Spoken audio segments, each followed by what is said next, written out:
I'm a feminist, but sometimes I can't believe the patriarchy let us have makeup. They usually steal all the good stuff.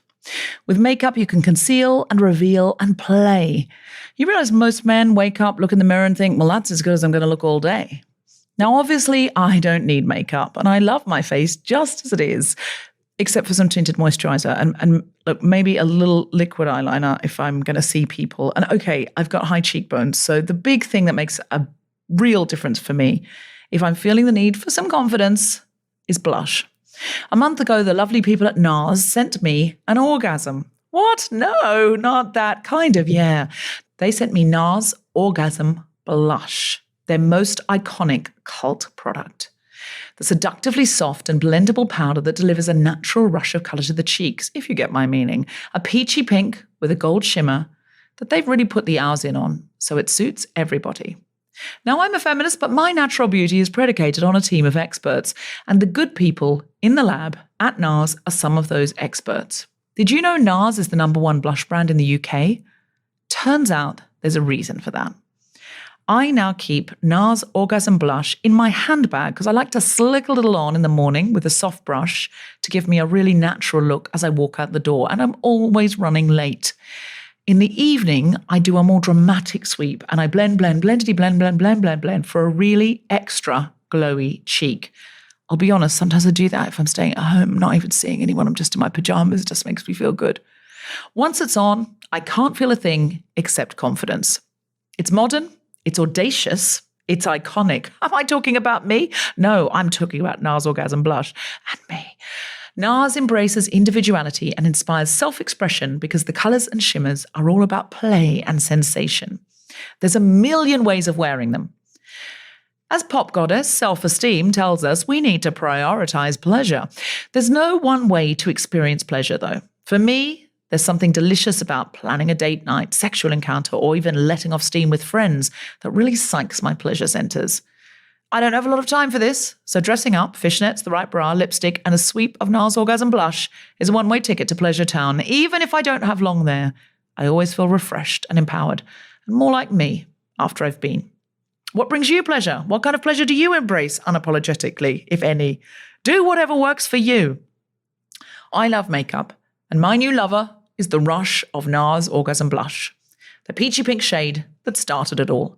This weightless, buildable blush is also available in a mini size, so you can get your glow on the go. Did I mention I'm always in a rush? Always in a rush for the blush. Shop now at nars.co.uk and get 15% off with the code GUILTY15. I'm a feminist, but... Hello, Stratford-upon-Avon. It's the Guilty Feminist, and I'm a feminist, but... When we were asked to play the Royal Shakespeare Company here in Stratford-upon-Avon, I Googled, was Shakespeare a feminist? This is what came up on the internet. This and only this. Was Shakespeare actually a feminist? No. He wasn't. Being a feminist just wasn't a thing in England 400 years ago. The word feminism didn't exist till the 1890s, and gender equality wasn't exactly a hot-button topic. And I thought, I want to come anyway, though, because I love him, and I definitely would. I've got an English degree, from Oxford, and I still Googled, was Shakespeare a feminist? So I can't really remember, it was ages ago. Was he? No, definitely not. I know he wasn't, unless, in fact, he was a woman or a bunch of women. Just give us a cheer if you think Shakespeare was, in fact, a bunch of women. I don't think he was, but I love your confidence. We're up for a good night. I'm a feminist, but when I am backstage at a Guilty Feminist gig and I'm peeking at the audience and I spy a smattering of apparently heterosexual cis men, some regular OG blokes, some Tom, Dick and Harrys, when I see some apparently heterosexual men at a Guilty Feminist gig, I just shake my head and think, those brave boys. They're not going to war. They're not in a bunker. They're just normal.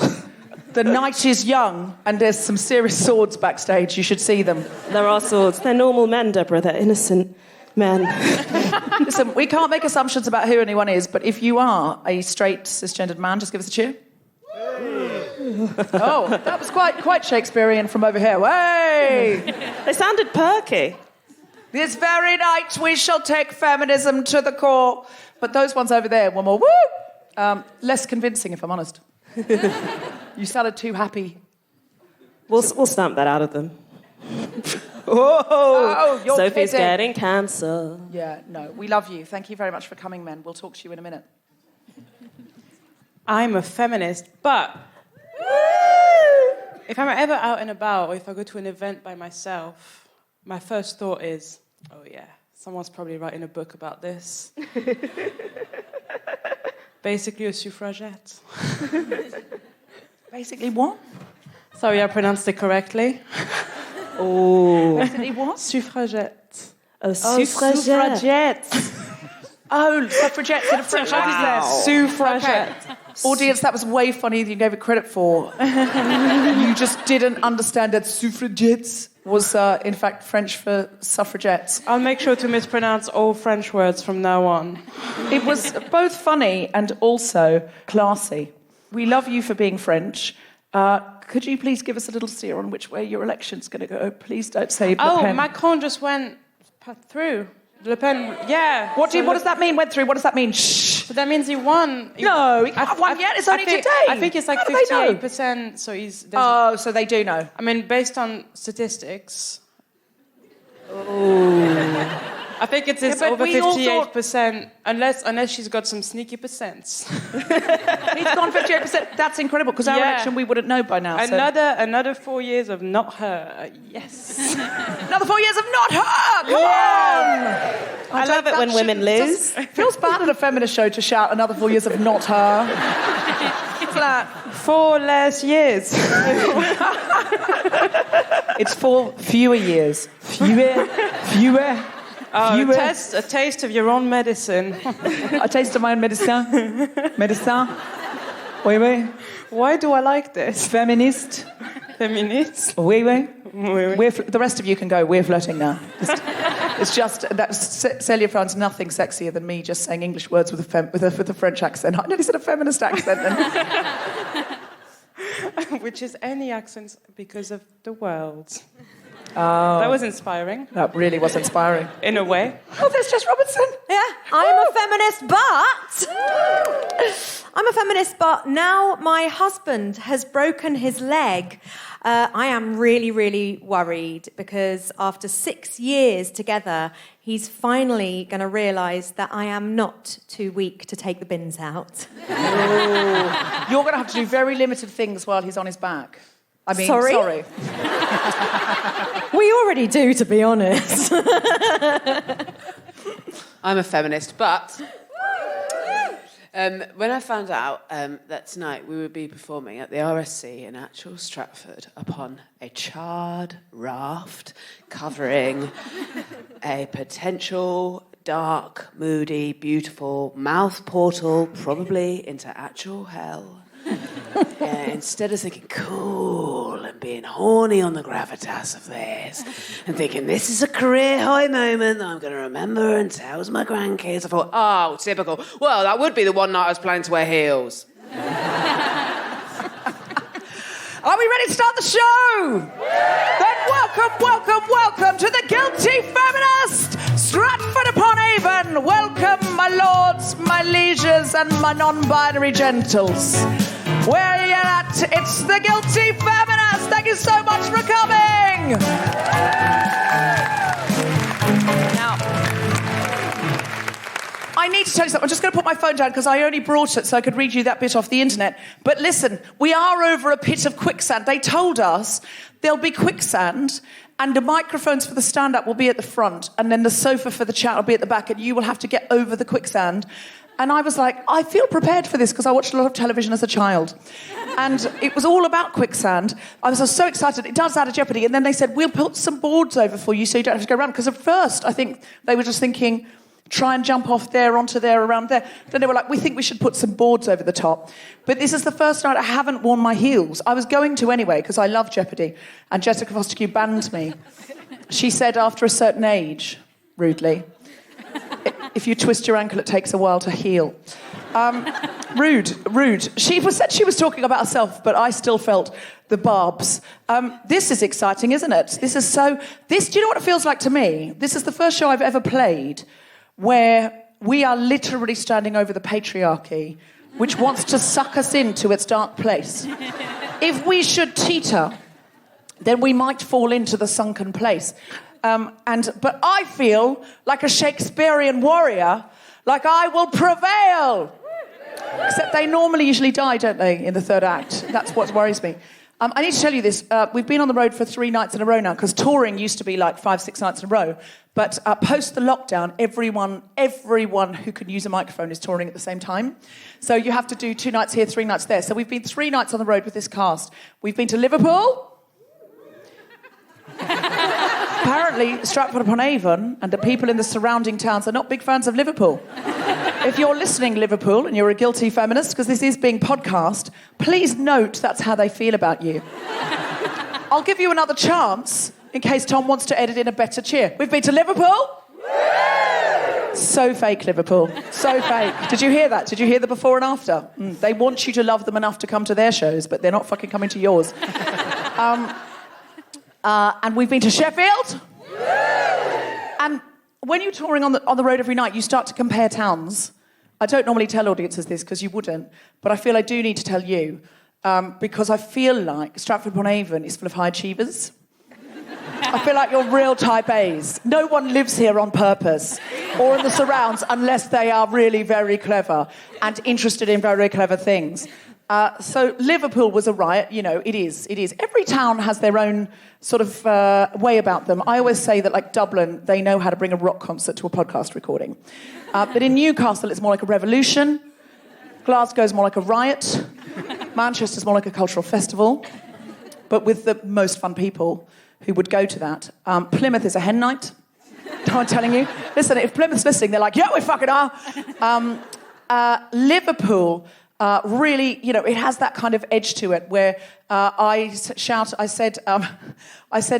out if you're more guilty than feminist, and the whole audience went, woo! And I said, shout out if you're more feminist than guilty. It was one woman. One woman. Whereas Sheffield were a 50-50, and they were like, yes, we've come to party, but also just a very serious activism. Now, I feel already, in the nicest possible way, that you've brought more intellect than spirit. I don't mean to be... It's just normally when I say I'm a feminist but, everyone cheers, yeah, la, la. And when the next comedian comes out, I'm a feminist but, everyone's like, woo! Whereas what you did is, woo!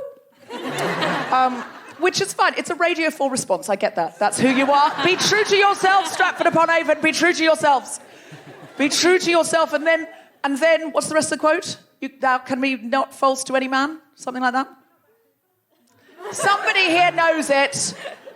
To thine own self be true. And then... Oh, well, if you don't know the end of that quote, you're going to have to do some much louder whooping. I will accept either intellect or spirit. Do you even know who said... Listen, if nobody here knows whose speech that is, Polonius, thank you. And who was Polonius saying it to? And why was he saying it to him? Yeah, this is better.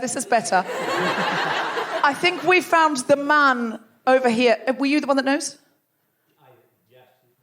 Polonius was on his way to college. On his way to where? College. Yes, you're an American.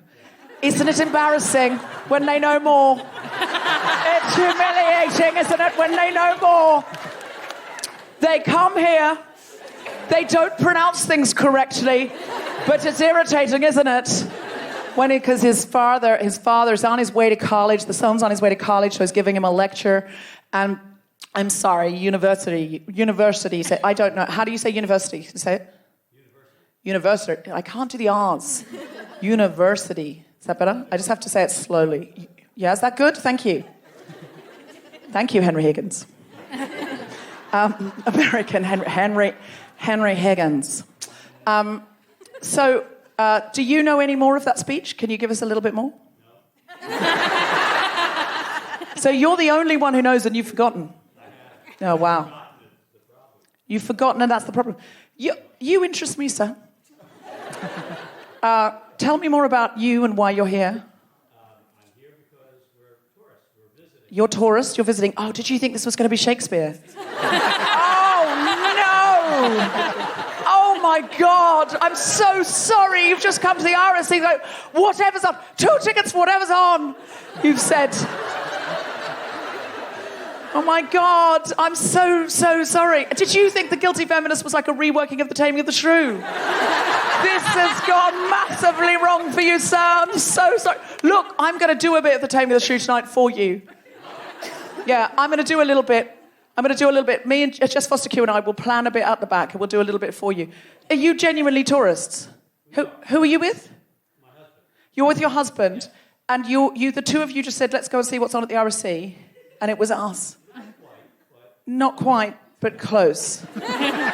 He's kind as well. He's kind, isn't he? He's been kind to me. So you thought, we'll go and see what's on. You were hoping for a little like King Lear. And they said, that's not on tonight. We're really sorry. The Shakespeare's on the other night. Are you here long enough to see some Shakespeare? Oh, yeah, we saw both plays. Both plays? What's on here at the moment? Henry VI? What? Henry VI, both plays. Oh, part 1 and part 2. Okay. So that's how educated he is. Both plays, Henry VI. People here have gone, that's only one play. Even I did English at Oxford. I suddenly went, oh no, that is 2 plays. Yes, thank you. Part 1, part 2. I've seen them both, so I saw them in a marathon once. It ended with Richard III. It was phenomenal. Yeah, it was so exciting because when Richard III turns up in Henry VI part 2... Part 3, thank you. Is the Henry VI part 1, 2, 3? Yeah, Henry VI part 1, 2, 3, then Richard III. That's what we saw in the marathon. It was 3 plays and nobody has spotted that. Nobody except... Sorry, what's your name? Bruce. Nobody spotted that except Bruce. Stratford-upon-Avon. Listen, it's shocking. Did somebody spot it but not you too nervous to say? Because you did. Well, just say next time you're feminists. Don't just sit there in the dark with you hiding your knowledge under a bushel. That's not feminist. If a man had known, he would have said. He did.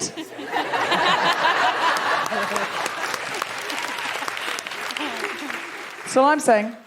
So you saw so you saw part 1. You've seen part 1 and 2, but then 3 is not on currently. They kind of condensed all 3 into 2. They condensed all 3 into 2. The modern world. We don't have the attention span. Was it really a TikTok? It's a series of TikToks, which ended with "I smile and murder while I smile," that went into sort of some kind of, riff. Does anyone know that quote? I smile and murder while I smile. Murder as I smile. Come on, Stratford. Come on! Someone must know I smile and murder as I smile. About smile and be a villain. No, but he says I murder as I smile, doesn't he? No, it's Richard III, isn't it? I smile and murder as I smile. Right, who's in charge of Google? Yes, you are. Richard III, come on! I mean, I'm dredging stuff up here. And I'm so delighted to have done. It feels like you taught me English now, and I've done it. I've risen to the occasion for you. What's your name? No, it's not. It's Miss. It's not Helen. It's not Helen to me. I can't call you Helen. What? Can I call you Miss somebody, or just Miss? Just Miss. I'll just call you. This has got a bit exciting now, hasn't it?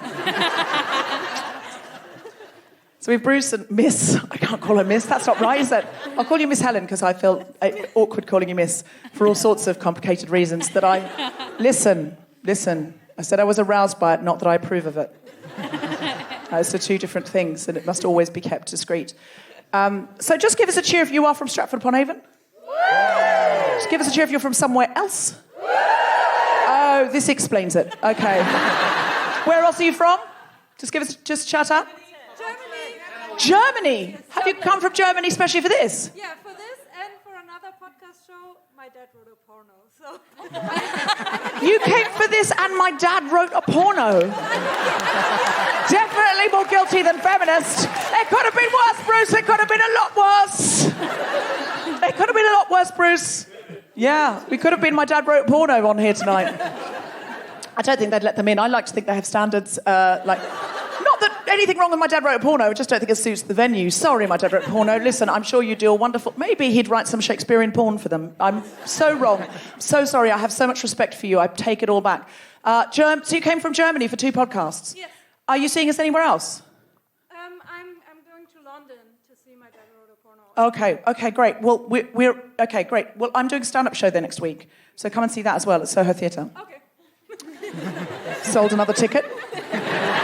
Are you in London in the next couple of weeks, Bruce? I've got a brilliant stand-up show. It's about how I opened my marriage, came out as bisexual, and then also I did a therapeutic dose of mushrooms and went in. So it's about going out and coming out and going in. It's right up your street. I think it probably is right up Bruce's street. You from San Francisco, Bruce? You look like you're from San Francisco. You're from Philadelphia. Okay. Is that a very... it feels like that's a very cultural town. Is that a very cultural city? Yeah. And are you doing the grand tour at the moment?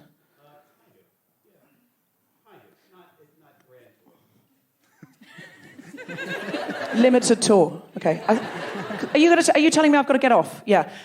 I want to delve more into Bruce, but my tour manager's telling me to get off. I've done nothing that I said I would do. Nothing. Just give us a cheer if you're more guilty than feminist. Give us a cheer if you're more feminist than guilty. Same people cheered for both. I've got no respect. Listen. Sheffield was I'll be honest with you, it was the best show of the tour so far. We've done probably 8 dates now, and it was the best show of the tour. You're judging us, but honestly, you're constantly being held up to a Sheffield standard, because that's where we were last night. That's the truth. People will be backstage going, they're not as good as Sheffield. What a shame. I'm not lying. We judge you all the time. Sheffield were the finest audience of their generation. If you can do better, show us. Our first comedian is an incredible comic. You will have seen her from all over the television. She's currently on Taskmaster. You don't know what that is, Bruce, but it's impressive. And she's fast becoming a guilty feminist favourite. You will love her comedy. Put your hands together and make an incredible woohooing noises for the wonderful Sophie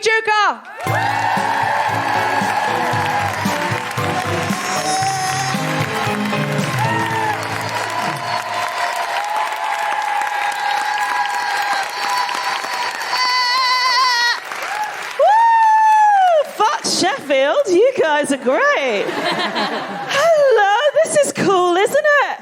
Yeah. To be here in Stratford-upon-Avon on the very spot where Shakespeare shot himself. Presumably. I loved studying Shakespeare. I also did English literature. Anyone study Shakespeare? Oh my God, some nerds of the board are in the house. Loved Shakespeare. Shakespeare also filthy, right? Lots of sex in Shakespeare. I'm going to talk about some sexy stuff tonight. I don't know why I just exposed a tit. I will speak about the tit tonight. I feel like it's a very dangerous thing because I don't normally talk about sex on stage. Like Shakespeare spoke about sex on stage, but I don't like to speak about sex. I don't like to speak about who I'm seeing. I don't like to speak about who I'm shagging. I don't like to speak about which Strictly judges I wank off to. All of them. Apart from Anton. I think the reason for that is it's something that was told to me by a very theatrical man of television, a TV producer, was told to me by a TV producer very early on in my career that audiences like yourselves don't like female comedians like me. That's not it, don't worry.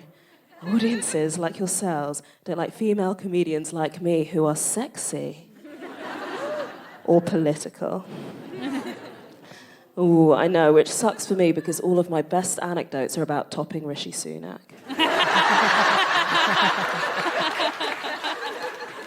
Eat out to help out. More like neg me than peg me.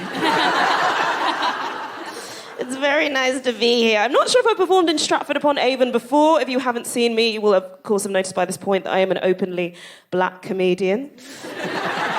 Thank you. I'm black all the time. I'm super duper black, B-L-A-C-K black, B-A-M-E black, and minority ethnic black 6 days a week.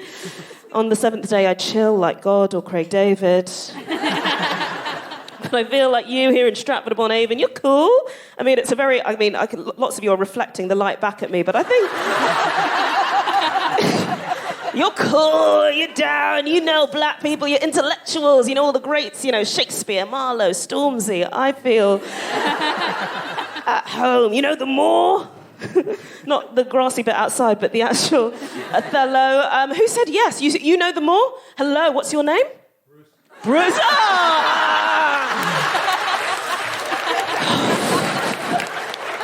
God. I was going to say, after at the start of the show where I made a sly dig at men, I wasn't going to interact with any men tonight, but Bruce, you really just popped out of the audience. I would like you to do me a favour, though, Bruce, just to prove on behalf... Are you from Stratford-upon-Avon? You're not the American? Oh... Bruce, I genuinely can't. I'm so charmed. Okay, I feel like I won't ask you to do this. You'll all see why when I pick someone else. But from you, I think it would make the audience uncomfortable. So I'm going to choose... Is there a British man in the audience? I heard a whoop. I don't know if it was from a British man or someone just hoping there was. Was it from a British man? Yes! Not just some thirsty bitch. Okay, so... what's your name, British man? Benjamin. Lovely, classic name. Benjamin, I want you, and you're from Stratford-upon-Avon, say yes? No. You are in Stratford-upon-Avon? Yeah! Okay, this is a long experiment. What I want you to do for me is I just want you to say the word black. Okay. No, that was good. That was really good. I am black. I want you to say black. But the thing about this Benjamin, who I can't see, I don't know if you're melanated or not, but I cannot see you. I want you to say black, Benjamin, but I want it to sound like a hate crime.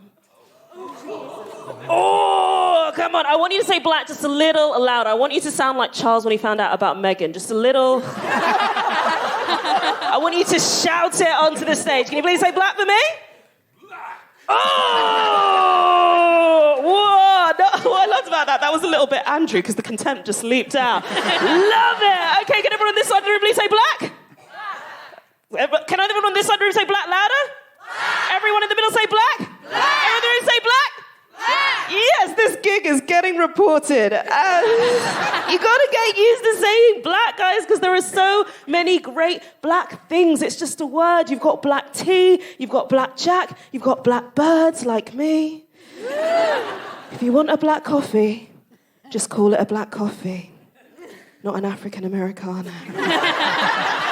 And I didn't used to be so cool with this. Like, when I was little, I didn't used to be exactly ashamed of my race, but I never wanted to be associated with anything that could be seen as stereotypically black. And it followed me all my life. So when I was younger, when I was in school, if I was in PE, if ever a basketball would come flying at top speed towards my face, instead of catching that basketball in the air, dribbling it towards the nearest net and slam dunking the thing, as I naturally would, Bruce, I just let it hit me in the face and roll away. When I got a bit older, I started going to the club. Are we familiar with the club, Stratford-upon-Avon? Yes, the club at the end of the street. When I started going to the club with my friends, I had mainly white friends, and when I ever went to the club and I was dancing with my friends, I would deliberately dance less well on purpose so that the white people wouldn't be intimidated. There'd always be one black person in the room watching me unfolded like, you're disrespecting yourself. I'd just be in there in the moving like Miley Cyrus. I tried so hard. I was little, basically to pass as white. I did all the white things. I bought pesto. I said tissue. And I got really dangerously into Jamie T. Sheila goes out with her mate Stella, gets poured all over her fella. Cause she said, man, he ain't no better than the next man kicking up fuss. Drunk, she stumbles down by the river, screams, calling. Yeah! Jamie T. Drink is in the house. Okay, I'm gonna catch Bruce up. I am speaking, Bruce, our American friend, I am speaking about the era of Jamie T, Pete Doherty, Jack Pignati, Jedward.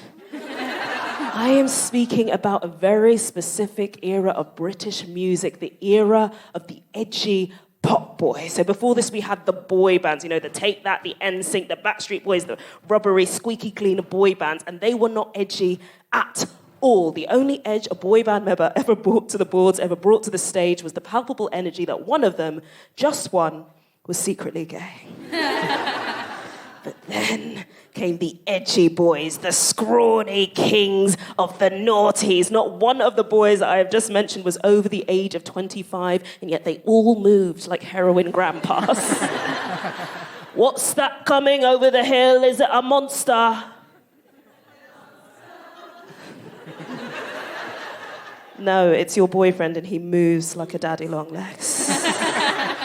I spent my late teens, arguably the sexiest time in one's teens, just sort of lusting over these gurning predators. So I'd be at a house party with a Pete Doherty lookalike, and he'd have the whole edgy white boy starter kit. He'd have the skinny jeans, rolly fag, unacceptable body odour. He'd always be talking about one of his two favourite subjects, which was always in the noughties, either dubstep or himself.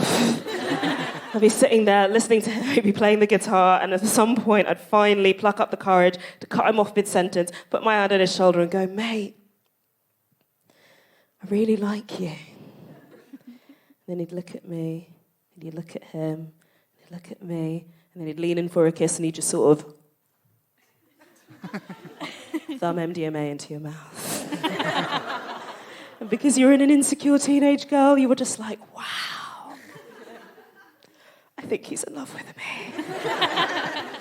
Thank you so much, Stratford-upon-Avon. That is my time. I've been Sophie Chuka. You have an incredible night ahead of you! Sophie Chuka, everybody!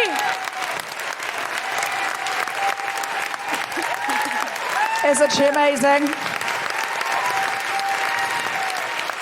This is some strong work on the applause, Stratford-upon-Avon, because this podcast is a global podcast. It's biggest in the UK, but it is all over the world. So globally, you are telling the world how feminist Stratford-upon-Avon is. If it's timid, it's not going to look good for you. And it's going to sit on the internet forever. It's going to be on your record, blotting your copybook forever. It's going to be like if your A-level results haunted you for the rest of your life, as I know they do. I don't care about that kind of stuff because I'm a freewheeling comedian. But you, most of you, I know, still care about your GCSEs. Just give us a cheer if you're clever. Feminists! I've asked you, are you clever? And about 5 people have gone, yes. What? Of course you're clever. What? Give us a cheer if you're clever. Give us a cheer if you're powerful. Give us a cheer if you're feminist. Great. What do you get for your GCSEs? Lots of A's. Lots of A's. Of course you did. You're in the front row. Bruce, how's the show for you? Great. Is it anything like what you're expecting? No. What did you think it was going to be? I thought it was Shakespeare. Yeah. If you're listening at home, Bruce thought it was Shakespeare.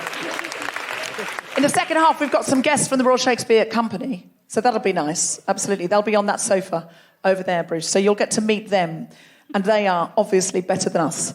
But in the meantime, are you ready for some more stand-up comedy? Yeah! Then allow me to spin my feminist but Shakespearean cloak just to give Bruce something. That's right. Is it feeling a little bit more Shakespearean for you now? Yes, absolutely. I could do this. Absolutely. I could die later. I could come out disguised as a youth. The next comedian, she's a phenomenal new comedian. Catch her now while she's still able to come on the Guilty Feminist stage, because soon she won't be bookable because she'll be all over your TV. Put your hands together and make incredible woohooing noises for the wonderful Celya AB!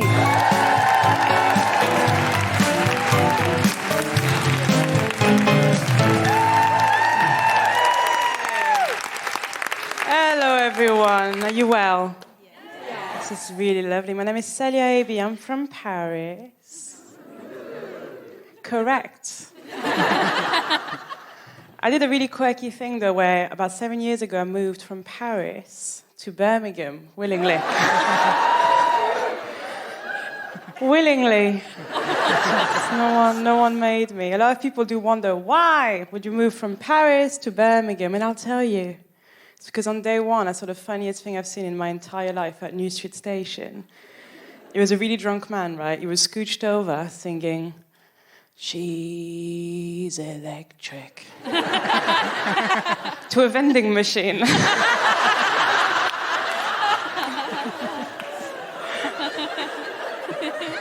That's when I knew it was the place for me. I'm not just French, don't worry, I'll explain the face now. You were thinking it. I'm a half Algerian. It's a small Muslim country, it's just outside Slough. The outskirts. I tick a lot of boxes, but my favorite box to tick at the minute is I've been wearing pregnancy dresses. And I am not pregnant. But I think that in life, you don't dress for the job that you have.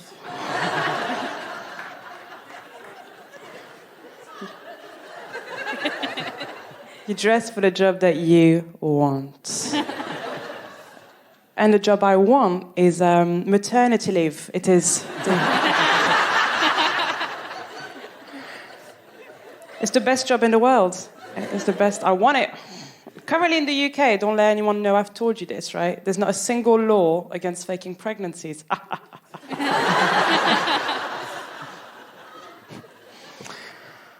Go and start the rest of your life. Why aren't we all doing it? I'm constantly blown away that as adults we could just do that, eat crisps in bed all the time. That's what I want to do. This is nice, but crisps... I've been in the UK for a while. I've been here 7 years. I've moved to Birmingham first, and I'll tell you why. It's because I wanted to experience real Britain. Do you know what I mean? I didn't want the cushion sort of thing of London. I wanted real Britain. I wanted... Susans. I love a Susan. A Susan is a Karen that votes Labour.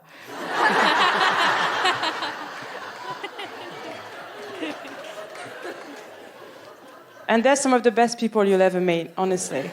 I used to work with a Susan. When she found out I was bi, she took off her headset. And at this point, I should say I was not a pilot. I know I give off pilot vibes. It's a nightmare. Oh. She took off her headset and she said, "Just so you know, Celya, I like cock no one had asked."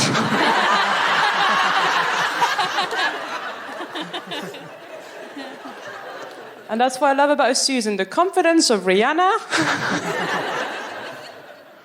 I'm also quite bad at small talk, but with a Susan, you can just ask her at any time of the year how her kitchen renovation is going. You're spot on. I used to work in an office, right? A proper British office. Just picture this, wall to wall, people wearing beige, talking about lunch. Do you know the vibe every time you'd get in? What are you going to have for your lunch? I'm going to have a jacket. Just like melting into their chairs. I'll have a jacket with no butter, no salt, just a raw potato.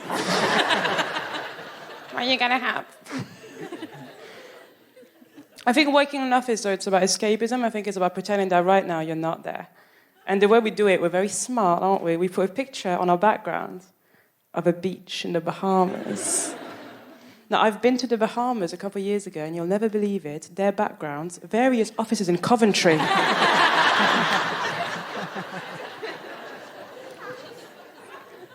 It's very strange. I'm recently single, sad bit. And there's layers to her comedy, yes. recently single, and me and my ex-boyfriend, the reason we broke up is because about 1.5 years into the relationship, we realized that we disagreed on everything. But then we did agree to break up. And so for a bit, it was like, oh, what a pickle. We met the British way. We had a one-night stand, and then we carried on.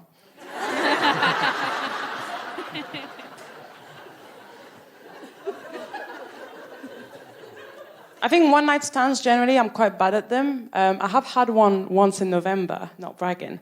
And I had to stop him halfway through because I realized that he wasn't wearing a poppy.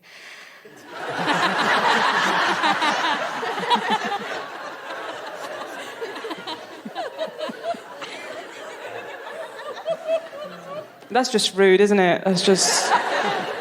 Tell you what, it's a risky joke. When it doesn't land, it's a long minute.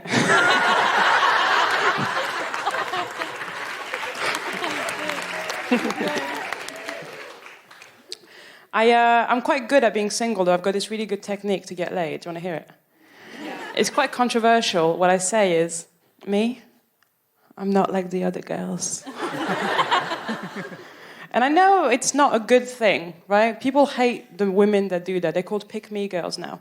And they hate them because what they'll do is they'll essentially throw other women under the bus in order to get laid. And I think that's fine. I think it's more feminist to allow me to throw you under the bus for my sexual liberation than it is to ask me to get laid with feminist literature. That's too hard. Do you guys like books? I hate books. They're so long. Stop typing. I'll watch the film. I won't read the book.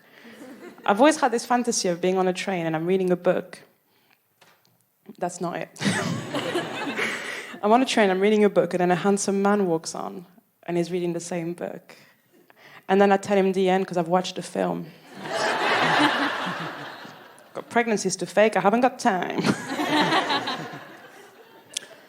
But a pick-me girl, she'll do wild things, like she'll eat an entire pizza.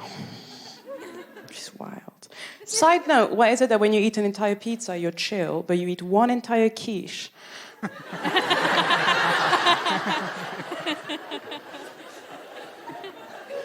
Then your entire life, you're quiche lady.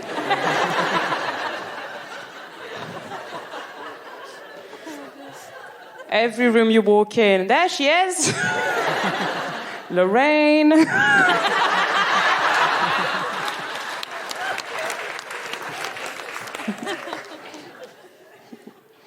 Things are changing for women, though. We used to get a smile when you walk past someone. Do you remember that? But the other day I was in London and I walked past and a man said, "What are you smiling for?" Things are getting better. I think being single is like it makes you think who your real friends are. Do you know what I mean? And my best friend in my entire life is my phone. I love my phone. Do you love your phone? I love my phone. It's the best. My phone knows me more than anyone else in the world. The other day I was trying to make a payment because I'm doing all right. And my phone filled up all of my bank details, except the security codes. And I love that my phone pretends like it doesn't know it. Because I've put those 3 digits in 100,000 times. I know it knows it. But it gets to it, and my phone's like...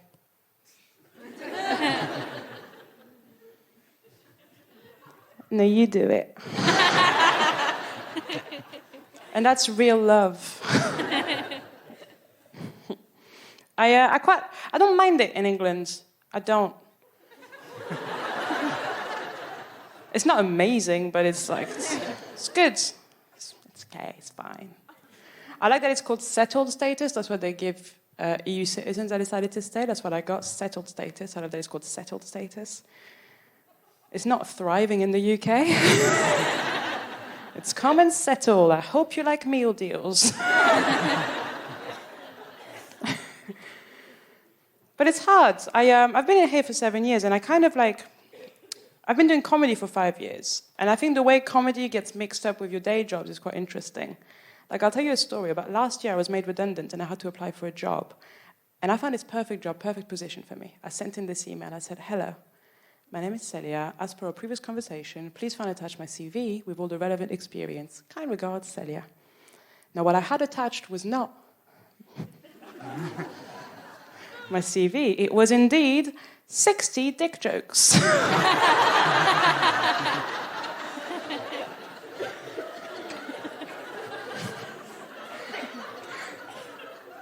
That I'd written for the radio the week before, not for fun. I sent out that email. The weird thing is, when you send the wrong attachment, for ages, you don't know you've done that. So I was walking around my house going, oh, I smashed that. Like what I did with the kind regards, that was classic. But with a vintage touch. 3 days later, I get this email back. Hi, Celya.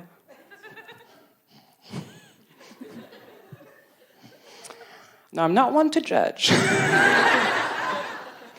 But it looks like you've attached what appears to be 60 dick jokes. She's observant. Said, kind regards, Emily. I said, hi, Emily. I'm so sorry, I've explained I'm a comedian, I do this on the side, these are jokes that I wrote the week before. You probably won't want to now, but here's my CV if you fancy a read. Kind regards, Celya. Double kind regards, call back. And I thought I'm never going to hear back from this company. I mean, we've all sent, like, 14 dick jokes could have heard back, but 60, that's... When it gets to 60, that's a lot. 20 minutes later, I get an email back. Hi, Celya. We're not going to bother looking at the CV. We actually liked some of the dick jokes.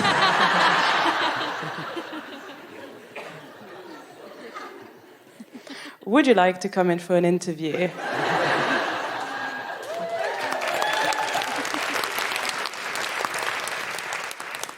Now I get there to the interview. Now, I've been nervous before interviews before, but never in my life have I been like, I've got to remember those dick jokes. They're going to ask, and it's never the ones you think.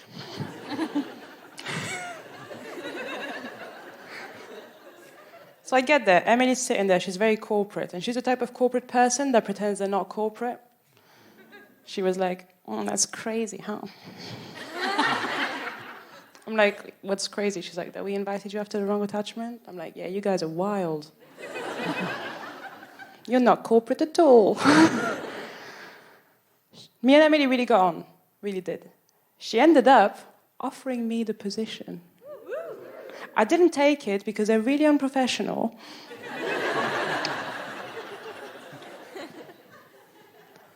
But I have been in the UK for a while, and I've got a pretty good impression of a British person. Do you want to see it? Yeah? Oh, this is the most extravagant setup for this impression. I love it. Okay. God. Oh.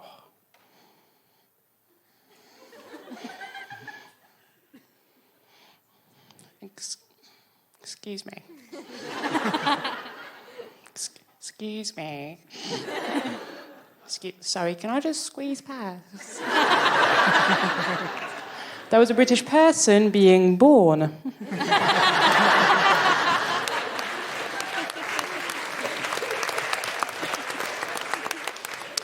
Right, you've been so adequate. At times I was like, they're laughing too much, and then you really brought it home with the bits you didn't laugh at. And on this note, welcome back to the stage, Deborah Francis White. Thank you. Sally Raby, everybody!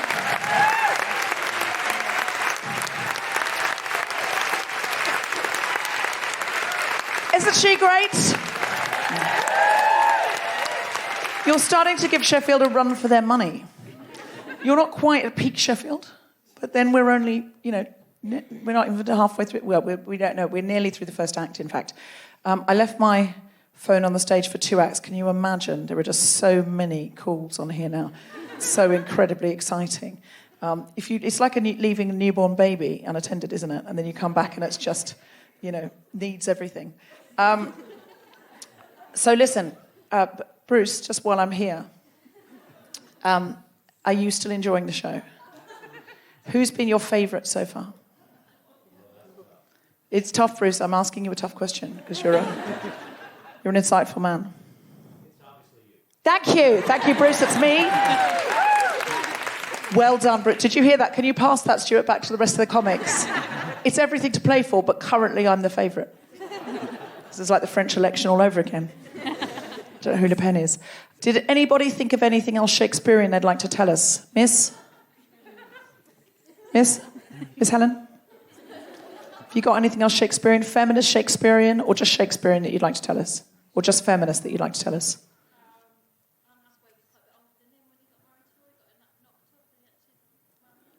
Okay, I think that was Anne Hathaway was quite a bit older when she married him. She used to babysit him. This is a scoop, isn't it? Anne Hathaway was Shakespeare's nanny. No. Babysitter. And then he got her knocked up. She was only 5 or 6 years older. Okay. Yeah, but he married an older woman. So you're trying to say he's the kind of guy who isn't just, looking for younger women, trawling. 8 years older, sorry, we've got an advance on 8. Have we got any advances on 8? Do I hear 10? Do I hear 10? Do I hear 12? Do I hear 12 years older? So he was 8 years older. She used to babysit for him when she was 18 and he was 10. But they didn't get together right till he was of age. I don't want to hear this Anne Hathaway. He was a teenager. You don't know how old he was? You need to find out. This is... Oh, my God. When the Me Too movement hears about this, Anne Hathaway is so getting cancelled. Bruce knows. Bruce knows. Come on, Bruce. Of course Bruce knows. Come on, Bruce. Okay, Bruce, I'm coming to you. Okay, I don't know if any lighting can be provided. Thank you.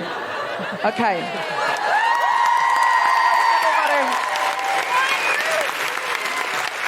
Bruce, what do you do for a living, Bruce? I'm retired. But what did you do? You're going to hate this. Go on. I'm a Lutheran pastor. You're a Lutheran pastor. Why would I hate that, Bruce? No. Yeah, Many people do. Yeah, no, I do understand what... I used to be a Jehovah's Witness, and it was a very patriarchal cult. So I'm not as fond of clergy as even you think. However, Bruce, look, Yes. There are always some good guys in every, tricky area. And I believe you to be one of them. Am I right? Thank you. I hope so, yes. Okay, great. Well, you would say that, to be fair, Bruce. The bar's very low for men, isn't it? They can get a round of applause for anything. I basically said to him, are you not one of the bad guys? He said, I'm not. And then everyone went, woo! Bruce, so what? I've forgotten the question you were being asked now. You asked me what I do. No, but why have I come to you? What was that? Anne Hathaway. Oh, Anne Hathaway, Okay. Wait for the mic, because this is a podcast, and the people at home want to know. Got it. Shakespeare was 18 and she was 28. Okay, all right. It's 1828, so that is an advance on 8. That's 10 years. How do you know so much about this? Because I thought you must have been like an English professor. No. Someone said because he's a tourist, he's just done the walk. Have you just done the walking tour? Oh, you've just done the walking tour? No. Because it's something that I learned in college and always loved, and that's why I'm here. Wow, I can't believe you can remember what you learnt in college. Because not because I'm saying you're old, although evidently you are. I'm pretty damn old, yes. But You are clearly old, but I'm not saying you're old. That was not the point. The point was... But yes, exactly. Yeah. I'm not saying you're... No. This is Bruce... Yeah. Yeah, truth be told, I am. Don't... Listen, it's ages to go, oh, no, you're not old. Old is good. Old is wise. Old has years on it. Old is... Why do we all want to look like 21-year-olds? Why do we go to doctors going, can you make me look like a woman who doesn't know that it's going to cause trouble to snog her best friend's boyfriend? Give me the perky tits of a woman who thinks she knows more than her mum. She's just asking to look like a fuckwit. If you are 21, no disrespect, but also no respect either. You haven't earned it yet. You haven't earned it yet.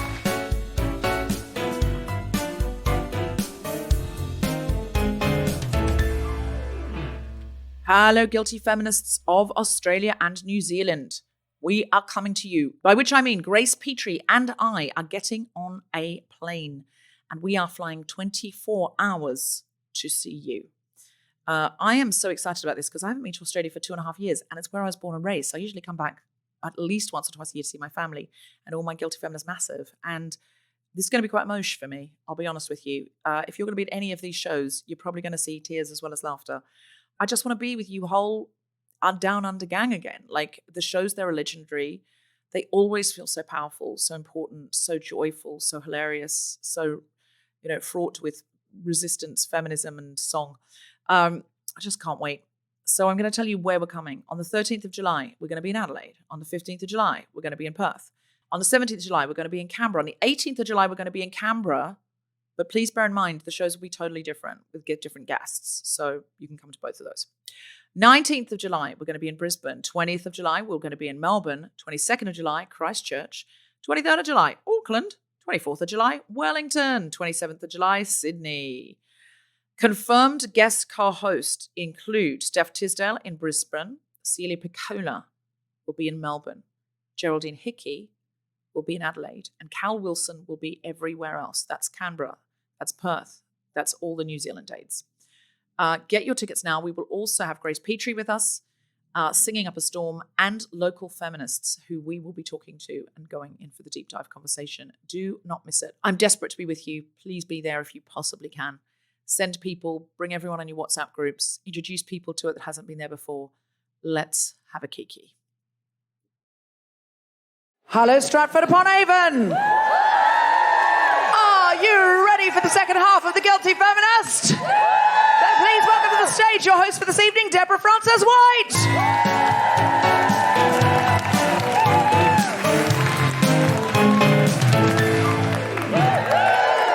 Bruce, did you come back? Yes, you did. I wasn't sure you were going to, Bruce. I thought he might feel he's too much the centre of attention now. Or maybe his ego's run away from him and he's just running around the street shouting, I'm Bruce, I'm Bruce. You'll be famous in Stratford-upon-Avon tomorrow. People will stop you on the street. Are you staying tomorrow? Counting on it, yes. Counting on it. Excellent. Excellent. Can we call you Father Bruce? Sorry? Just Bruce. Just Bruce, because you're retired. Are you still a father if you're retired? Yes. You are. So we could call you Father Bruce. We've got Miss Helen, Father Bruce. It's an unusual show in every single way. It's normally just regular people, but we've found here in Stratford-upon-Avon that's already a thing. Something I've been asking audiences around the country is for an act of feminism. And the first act of feminism we got, the first time I asked this in London, it was too good. And people got intimidated and didn't want to say anything else. So has anyone got an act of feminism they think will intimidate nobody? I feel like the people on this side, you haven't joined in much, if I'm honest. The people at the front always get lots of love, and Bruce is sort of on the cusp. But you guys over here, I've really hardly spoken to you. You've got a Choose Love T-shirt. Yay! Oh, you're looking at me like, please leave me alone. It's exactly that. Okay, I'm going to keep moving on to somebody who is... She sat in the front row with a Choose Love T-shirt on. I don't know what she was expecting. Anyone got over a mini act of feminism here? A mini, tiny? Yes? Stop wearing makeup and bras. But not today. Okay, great. Yes. That is a brilliant act of guilty feminism. As you said it, I thought, I'm pretty sure you're wearing makeup right now. And if you're not, you have flawless porcelain skin and beautiful large eyes. Just at work, you've stopped. Yeah, and because you don't like your job, and it's a protest. Some sort, yes. Anyone got anything better than that? Anyone thinking I can clear that hurdle? Yes? My husband took over a conversation about incel at a dinner party and schooled another man about incel, thanks to the literature that I gave him. So your husband... any act of feminism that starts with my husband? I'm questioning. My husband took over a dinner party with a solid feminist argument about... No, hold on, we're getting to you. About incels, but thanks to the literature you'd given him. So you'd had him read up. Laura Bates. You'd shut him in a room, shut him in the laundry room with Laura Bates on speaker. And you said you listen to that about incels and you get yourself ready for any future dinner party. And then on the day, he was able to regurgitate the brainwashing. And no, listen, I've been in a cult. I know how they work. And they're effective. They're effective. I always worry, if you've been in a cult, it's very easy to start one. This isn't one, lock the doors. Great. So you schooled, basically, you're outsourcing feminism there. Yeah, you're like, let the men do it. We're busy. We're busy. I'm not doing all the emotional labour and all the feminism. We've done our work for so long. Yeah, they've got to do some work for us. Just give us a cheer if you think men should be doing more feminism. Bruce, have you done any feminism lately? Yeah. He's on holiday. The bar is too low for men. The bar is too low for men. He's on holiday. He's retired. He's admitted. When I asked him what he did for a living, he was like, "You're not going to like it." Which implies that not all of his career has been as feminist as he wishes it had been. And you're shouting, he's on holiday, leave him alone. He doesn't have to feminist on holidays. I suggest he's making up for lost time. Bruce, I'm sure you have done feminist things in the past, and we'd love to hear about them, but I have to bring on our first comedian. What was that? Give you time to think, yes. Dredge something up there. You must have done something feminist once, Bruce. You're thinking hard. Okay, well, listen. You've done something feminist by coming along tonight. Oh. The bar is low for men. Wanted to come to King Lear, didn't have anything else to do, bought a ticket for this. What a hero. This is what we think of men. If you haven't seen her one-hour show, Hench, it was an absolute phenomenon, got nominated for the Edinburgh Comedy Award, has been made into a special. You will be able to see it on screen. Where can we see it on screen, Jess? Amazon. Amazon. You can see it on Amazon. Jeff Bezos has done something feminist there. Bruce, you don't want to be less feminist than Bezos. That would be very bad for you and the whole Lutheran gang. You don't be bringing that, yeah. You could make my special, Bruce. And put it on Lutheran TV. These are just suggestions. She's got a new hour out called Wench that's going to be coming soon. It will be touring the country. I'm sure she'll tell you if it's coming here or near here. But it will be at the Edinburgh Festival this year. Give us a cheer if you're going to the Edinburgh Festival. Great. You will be booking a ticket for Wench as well as Celya AB's show and Jess Robertson's show. You will have also seen Jess Fostekew on QI and live at the Apollo. But now you're seeing her at the Guilty Feminist. The best place of all. Put your hands together and make incredible woohooing noises for the wonderful Jessica Fostekew.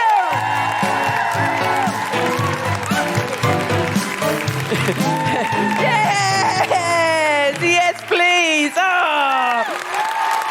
Jessica Fostekew, everybody. The wonderful Jessica Fostekew. Okay. Our first guest today is an award-winning producer currently working as Director of Digital Development for the Royal Shakespeare Company. Please welcome to the stage, Sarah Ellis. Hi. Oh, Sarah can sit there. She is joined by an actor and educational practitioner who has performed in a multitude of Shakespeare productions, including for the Royal National Theatre, Shakespeare's Globe, and the RSC. It doesn't say this on my clipboard, but she's also been in Justice League and Wonder Woman. Please welcome to the stage, Anne Ogbomo.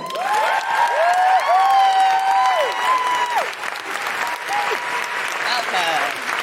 Okay. Very welcome, everyone. All right.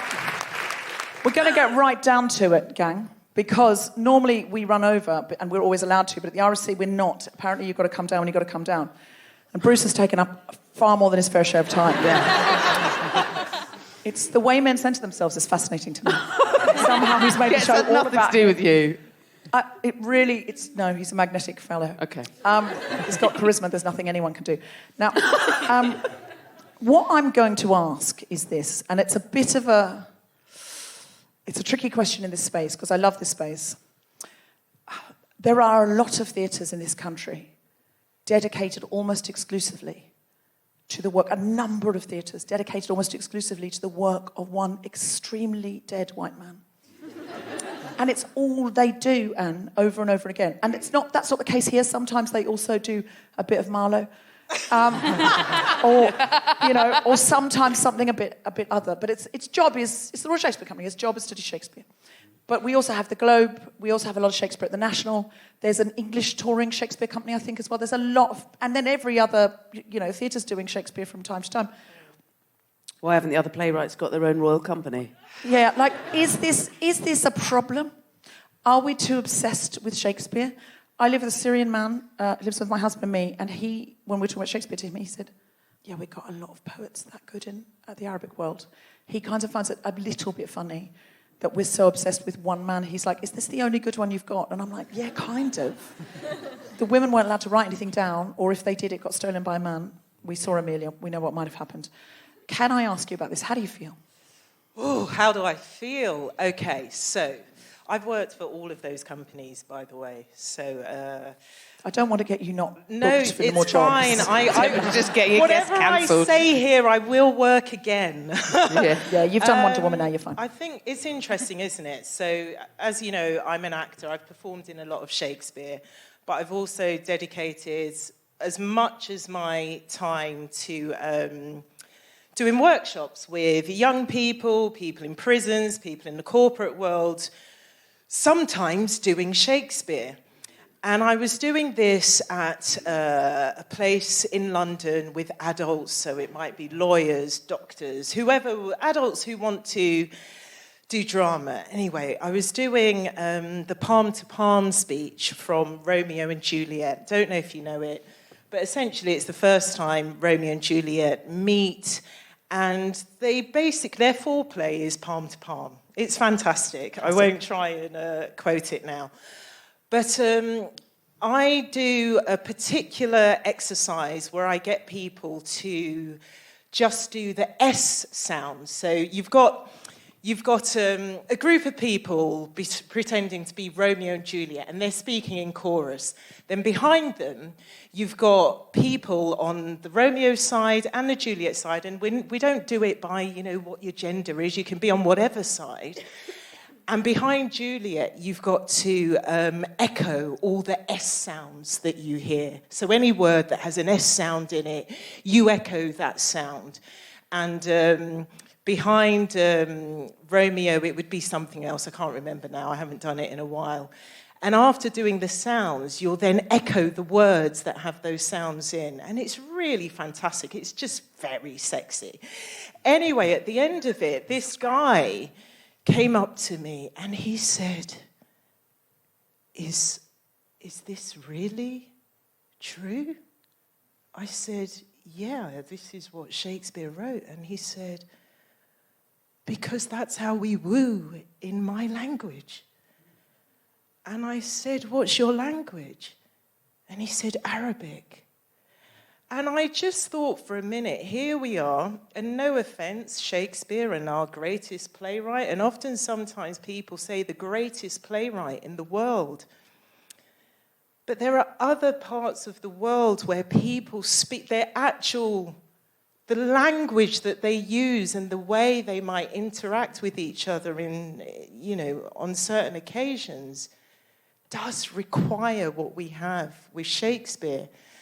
And I hope I'm answering your question. You are, but also just such a damning indictment of what our love language to woo people is here. Do you know what I mean? No wonder we think Shakespeare's a genius when we've got get your coat, love, you've pulled. Our love language now seems in Britain to be negging. It's just awful, and it's true. When Steve first lived with us, who's from Syria, Steve's short for Mustafa, he would say things all the time. I would say, that's so poetical. He's going, I'm translating directly from the Arabic. And now he doesn't do that anymore because he's been here 5 years, so now he just speaks like a Londoner. But his language was full of poetry all the time. Yeah. I think we're so Anglo-centric. I think we're embarrassing. I mean, I can't comment on that maybe because I don't feel like Anglo whatever, I guess, just me. But it definitely was a moment that opened my eyes. Not that they were closed already, But that actually, I think, I would love personally in this country, and we had it here at the RSC when there was the complete work season. I don't know if anyone came here at that time, but you could see a Shakespeare play performed by companies from all over this country, but all over the world as well. So you had companies come from Brazil, you had companies come from Japan. It was absolutely amazing just to see other people's take on these pieces of work. But me personally, what I would love, and I feel we're deprived, I certainly was deprived of it at school, is also access to the other great poets from other parts of the world. And I know that's hard. I can't speak Arabic. I don't know if you can. Maybe you've learned a bit. I don't know. I have. But I just think it would be lovely if we were exposed to more of that.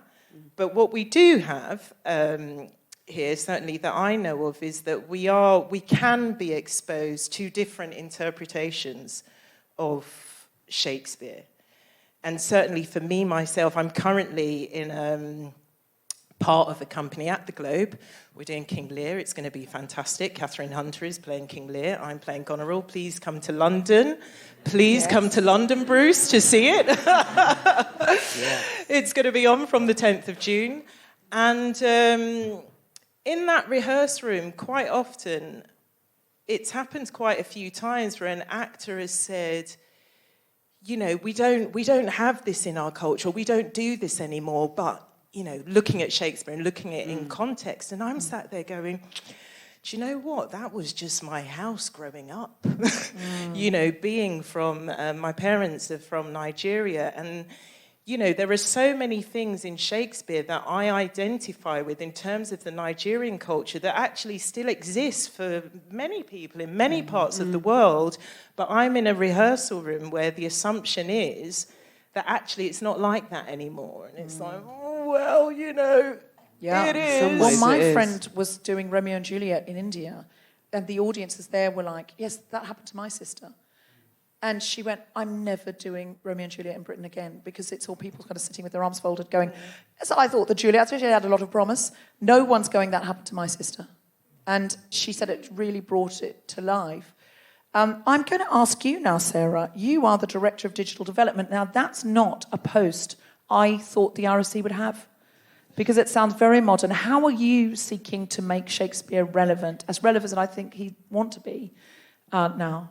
No, it's not, is it? But it is, and it's been there for a while. And I think, riffing off what Anne's saying, I think, you know, the why Shakespeare element is hugely important. But from what I can see, it's a starting point and a connection. Yeah. And I'm interested in where people are at now and where people are at in the future. And particularly in the pandemic, we saw huge inequity in people's homes. We saw huge digital inequity. And stories and connection and people finding creativity was a way that people could connect at a really, really difficult time. But you're not just like recording people and putting them on the internet. You're doing something very different. I'm putting our theatre in a game engine and seeing where that goes. Stop it! Yeah. What? Yes, Could please. you make like a digital version of our version of Taming of the Shrew? We'd come back and re-record it. We'd learn the lines. Do you know what? It would be an honour and a privilege to do that. That's sorted and settled. She said that. We'll do a version. Could we do a Shakespearean version? I've got a feminist version of Some of the best acting I've ever done. I don't say that. There's probably casting directors in. I've got a feminist version of Once More Onto the Breach. Have you? Yeah. I would like to see that.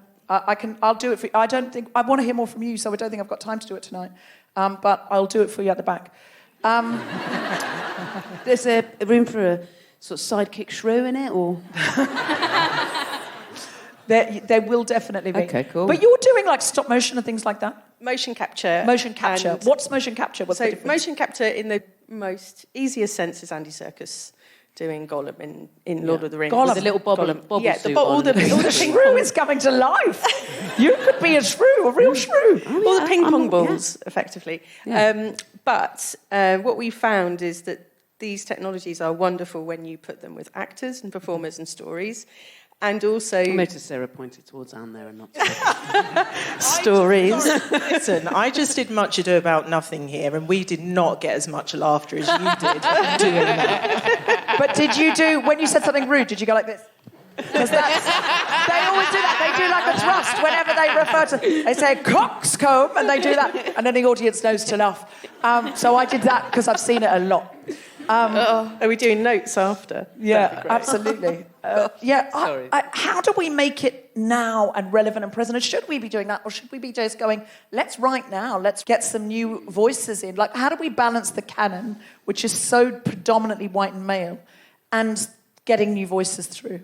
Is this one way? Like, you've got women in doing the digital side? Got some women doing digital, absolutely. Grow up. I don't understand that joke. I'm not explaining it to you, Debs. Best not let it ride, let it go, let it go. No, moving on. Bruce, explain it to me, please. Another digit is another word for a finger. Oh!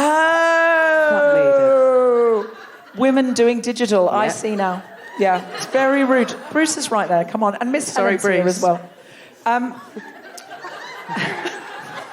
Okay, what were you going to say? So what would I say to that? So Save us, Anne. Save us, Anne. And we need you. Okay, so just to let's just forget fingers and digital stuff.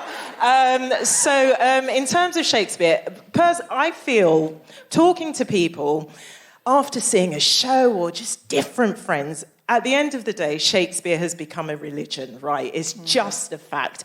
People come to the theatre wanting to see the way they want Shakespeare to be performed. And if they don't see it, they're unhappy, right? So what we need is different denominations of Shakespeare. We should just all accept it. We should give them names. It should start with Dead Shakespeare. That's for the people who want to see dead Shakespeare. And then it might progress to, I don't know, historical Shakespeare for the people who want historical Shakespeare, you know, how it was done. Yeah, how it was done. Well, there's a name for that at the Globe, which is original practice Shakespeare. And I've done one of those. Okay. Now, I've done one of those playing a guy. Doublet and hose. Ooh. I will not tell you what they made for us women playing men in original practices Shakespeare in order to, you know... You will tell us. Please. Will is a very good word in this case. We had plastic funnels. So you undo your doublet and hose crotch. And you're expected to somehow be able to, you know, do what men do with this plastic. Anyone who's ever used one, they do not work. No. And when we asked, you know, how do we wash these things? Apparently your own urine washes these funnels. Sorry, everyone. I've just totally ruined your evening. No. That was my experience doing a run in an original practices Shakespeare playing a guy. So it's awful. So anyway, so I think you're not people who don't like change, like plays that smell of piss. Exactly. Yeah. So the look on your face is just like you look horrified. If you are a cisgender woman and you were looking to do OG Shakespeare, please know you will be wearing a funnel. Yeah, practice but anyway, with a shiwi. so we've got our different denominations, and it should be stated, you know, when a show is advertised, it should just say which type of Shakespeare it is at the end of the What day. are the good? What not good ones? What are the progressive ones? I shouldn't say good because that's progressive. What are the progressive Shakespeare maybe? But do you know what in terms of Shakespeare that I've been involved in, that I've just thought this is it. My very first ever professional experience was doing Shakespeare in a prison. Only 2 professional actors, myself playing Portia and Julius Caesar, and another actor playing Brutus. All the other characters were played by residents of the prison, and I mean, it makes me tingle to this day to think of how the guy playing Mark Antony said, "Pardon me, thou bleeding piece of earth, that I am meek and gentle with these butchers." Now, he did not say it how I just said it, but the sound of his voice and what he brought and what everyone in that performance brought, it was relevant to the point where we had a kind of battle scene. People had shields, and they had things to hit the shields with, and they were made with a particular type of perspex that apparently you couldn't smash. And I tell you what, the guys made sure that they smashed these shields. And we soon realised it's because they wanted, it was deliberate. They wanted to get the pieces of shard. They wanted ships. Oh, my crumbs. But, at the end of... But still, it's relevant. Do you get what I mean? It's relevant to that space. And just I guess the clue is, so to answer your question in terms of what I would like to see, is Shakespeare that matters. Where the people speaking the words are speaking the words because this matters, and it has to matter today. And I think, you need people performing it who, for them, it matters today. And in that prison, it mattered for those men speaking it. I've done Shakespeare with a company called Intermission Theatre. And it's lots of young people. It was set up by Darren Raymond, I believe, and we did Shakespeare at Westminster Abbey and at the Globe. And again, you've got a group of people and there's loads of poets and rappers in this, and singers in this theatre company, and the words meant something, and it came from a real place. So for me, that's the sort of Shakespeare I want to be involved in and see. And I call it raw Shakespeare. I felt we had it here with the histories. You said that you saw the history. I was in that. Were you? You watched the marathon in 2006 to 8? Yeah. That was the greatest experience of my life. Thank you. I honestly went to that thinking, this is going to be a lot of Shakespeare. Because it was, and I did think, I don't know how I'm going to, but it was like binge, it was before we did binge TV, and it was like binge TV. We came out, we didn't know if we'd been in the interval or this was a new play. That's how good it was. We were just coming back in for more it was like soap opera is not the right word because it was so brilliant, but it was like soap opera. We were like, fuck, what's going to happen next? And there was a little boy in the front row and he had a shield and a sword. And at one point, I think it was Henry took the sword out of his hand and knighted him with it as he was doing a monologue. And everyone was just like, oh my God, this is the greatest thing. There were people swinging over our heads. Everyone were like, in the loo at the interval, we were like, treachery. Like, where you're going to... It was a fucking amazing... That's how this is an opportunity now. I didn't know I was going to say this, but I'm a feminist, but... Yes! Yeah! That show won me my husband because he was sat in the audience one night when I was playing Margaret. I saw him in the pub afterwards. I didn't know who he was. And, we're now married. So, what? Yes. Stop it. I'm seriously. That's some He saw Did you do any palm-to-palm action? No, it was... he was probably... I don't know, maybe he was in awe or terror. I think he was in awe because Margaret is badass. Yeah. And I'm in awe now. I was understudying her and I just happened to be on that night. Thank you, God. Wow. Yeah, otherwise he might be married to Katie Stevens. I don't know. I love the sound of that workshop so much. I wonder is there any way we could pay you enough to do a guilty feminist workshop of that Romeo and Juliet? Oh my God, I would love that. Really? Can we make that happen? Yeah. Debs, let's get saving. Can we make it happen? How many people would we be allowed to have? Do you know what? I wish I had it because we could do it with this audience. Oh, and you'd all just go away feeling tingled and in love with each other. We need to get saving because we need to commission that and the Taming of the Shrew video game. Okay, and yes. we get to wear the ping pong balls for. Yes, absolutely. I'm so excited by this idea, and I really want to do more with both of you. I feel, there's an alarm going off saying we have to bring Jess Robinson on, but I'm so upset because I love Jess Robinson so much. I'm not upset about bringing her on. I want a good half hour more with you. We're not allowed at Shakespeare's house. No, I know. If men are telling us we can't, but... Deborah. It's true. Men from all angles are looking at me going, get the fuck off the stage. We've got boy things to do. But if you would come to that workshop or you would like to see another episode and make a part 2 of this, would you just give us a cheer? Okay, great. I so wish I could do my Henry V monologue now because it's so right for right now. This is the right moment to do it. But I can't because they'll get upset. Sarah? Yes. We want to follow everything you do. Is there a way of doing that? Yeah, you can just follow what we do and everything we do here at the RSC. But if you look out there are brilliant people doing awesome things in their own spaces, in their bedrooms and wherever. And there is huge creativity happening all over. And so it's not just through us. I think it's through our community. Amazing. Excellent. Well done. We will follow you. Anne, is there anywhere we can see you? See me? Do anything with you? At the Globe. Yes, you can see me at the Globe in King Lear from the 10th of June, I believe, to the 24th of July. Bruce, you're going to be there. Let's have a drink afterwards, if that's okay. That's how she met her husband, Bruce. she's got her eye on you, I'm telling you.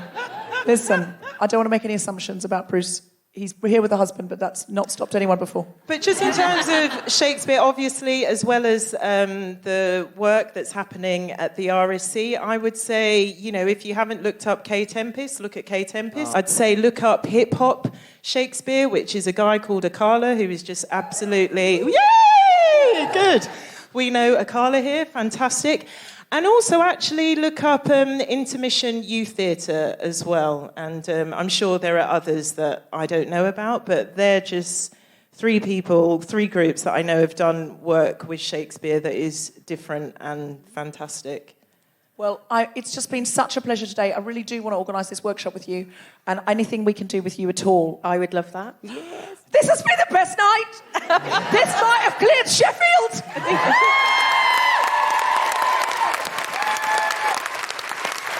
Stratford upon Avon, you've been amazing. Listen, our final act is the incredible Jess Robinson. Put your hands together and make incredible woohooing noises. It's the incredible Jess Robinson! Oh, thank you so much. It is way better than Sheffield, isn't it? Having a lovely time. You're brilliant, you guys. I'm a feminist, but I go through life using other women. I do. You see, whenever I want to conjure a certain mood, I like to look inside myself, not in a gynecological way, although Siri, remind me to book a smear test. And if that set anyone's phone off, you are so welcome, just doing my bit. Sorry about that, Bruce. I like to look inside my own head and decide what celebrity I'm going to channel. Because what I've discovered is there's a different impression to suit every mood. The voices in my head are my holistic medication. If I can't be me, I'll be someone else who can deal with the situation. And though it might sound strange, it's my coping mechanism.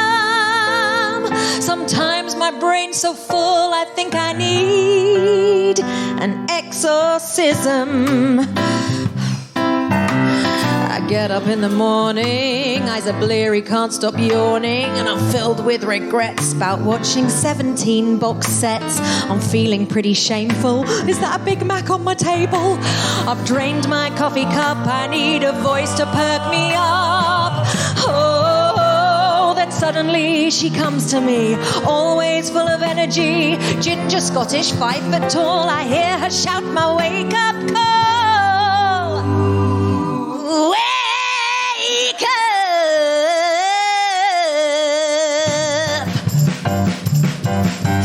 Having Lulu in my head is better than caffeine. She fills me with boom bang bang when I've run out of steam. She helps me light my fire if I get the dosage right. Yeah, but I can't have Lulu after 5 or I won't sleep at night. Going through a lazy phase, haven't exercised for days. How can I feel more worthwhile now I can't watch Jeremy Kyle on the sofa in a heap? Even my Fitbit's half asleep, energetic as a flannel. Who can I channel? Oh, I hear a Latin battle cry from a feisty woman whose hips don't lie. Men adore her, women fear her. My personal trainer is Shakira. Lule, lule, lule. Whatever. Shakira in my head stops me from procrastinating, even if her constant wiggling is often aggravating. The she-wolf in my spinning class who helps me win the race. Her breasts are small and humble so they don't whack me in the face. Oh, Stacey Solomon to giggle. Lorraine Kelly to be polite. Britney in the morning. Aguilera late at night. Cheryl to be pretty. Hillary to be blunt. And I'll channel Katie Hopkins when I want to be a columnist. Alanis to get angsty. Catherine Jenkins to be classy. Jessie J. Gurning straight porter to be arsing. Miley when I'm drinking. Alex Jones on a date. Kylie with my neighbours. And Jane Torville when I skate. I'll be honest, I don't do that one very often. Also, I don't really know what she sounds like. The only thing I mustn't do is muddle them in my head. Or I'm Stormy Daniels down the market. And Sonia from EastEnders in bed. Doof, doof, doof, doof. The voices in my head, they help me to adjust.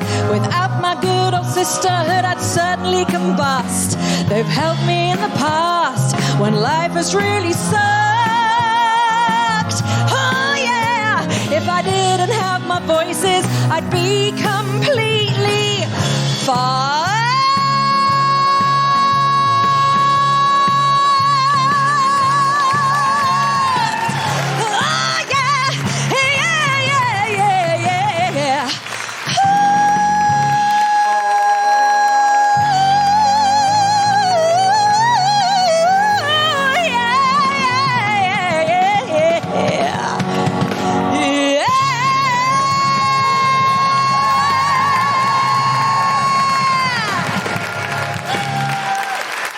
Thank you very much. Woo. Thank you.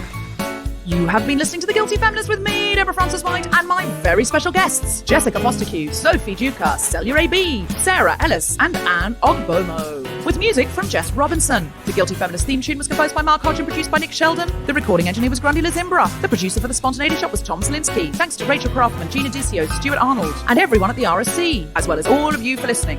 For more information about this and other episodes, visit guiltyfeminist.com. She is an emerging comedian, and she has emerged so well and so quickly. She's just won the newcomer award at Chortle. I feel that deserves more. I don't think I sold it well enough, though. I think that was on me, actually, guys. Normally I say that really well, like, she's just won the Chortle Newcomer Award. Yeah, it gets more of that response. That definitely was me. That was poor delivery. But it's a podcast, so we can always take it again. That's the joy. That's the joy. The punters that stayed home, they'll never know. This is the reward you get for coming out. You see all the mistakes. You see, Bruce, if you will, the comedy of errors.